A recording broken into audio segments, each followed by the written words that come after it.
Welcome back, another episode. As we follow the stories as they develop from the accused's point of view, the second season of Fox's Accused offers yet another collection of intriguing tales about crime and punishment. The third episode of the season tells the tale of a man who is about to receive everything he has ever desired but is also forced to make a difficult decision. This decision ultimately causes him to take an action that will negatively alter the trajectory of his life. Beware of spoilers. Marcus's friendship and career are at risk due to a moral dilemma. On his son's 7th birthday, Marcus learns that Google is purchasing Karaxon, the business he co-founded with his closest buddy Pete. They are informed that there is room for negotiation to raise the price, even if the initial offer is for $1 billion.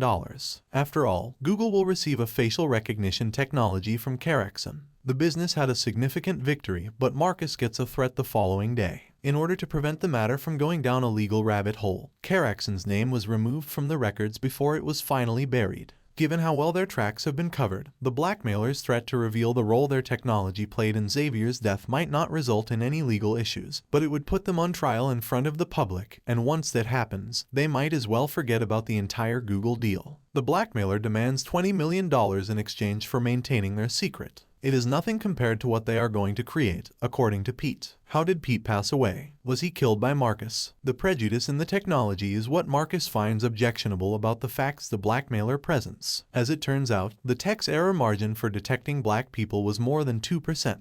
This difference was cut in half to just 1% for white persons. Marcus chooses to release the statistics in defiance of Pete's and his own wife's advice. The Blackmailer, who also happens to be one of their workers, was upset when she didn't get the money she was promised for helping to correct the bias in the tech, and he doesn't want to pay her. Marcus is deeply troubled by the fact that he permitted the technology to be utilized before it was ready. The police wouldn't have used it, Xavier wouldn't have been mistaken for someone else, and he wouldn't have been slain if Marcus had been more careful with it.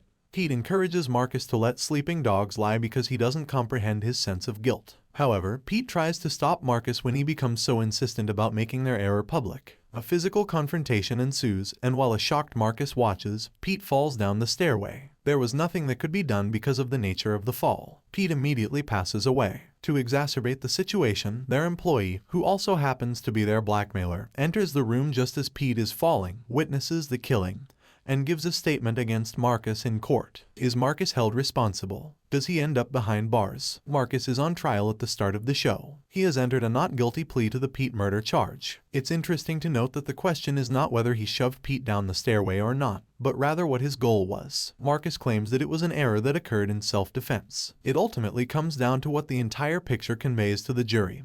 Even if a number of people testify both in favor of and against him, including his wife, his former employee, and his blackmailer, the latter of whom is awaiting their own sentencing. The prosecution uses Xavier's wife, who is furious about learning of Karaxon's involvement in her husband's death, to try to persuade them to be found guilty. Her evidence sways the jury, but when Marcus' wife is called to the witness stand, she admits that she was among those who prevented Marcus from telling the truth. In the end, it was demonstrated that Marcus was consumed with remorse over what had transpired with Xavier, and had already decided to be clean about it. He didn't care that if the news leaked, the agreement with Google would undoubtedly fail. He didn't care that he would lose billions of dollars or that he and his business would be permanently tarnished, which could lead to their demise. For more videos, subscribe.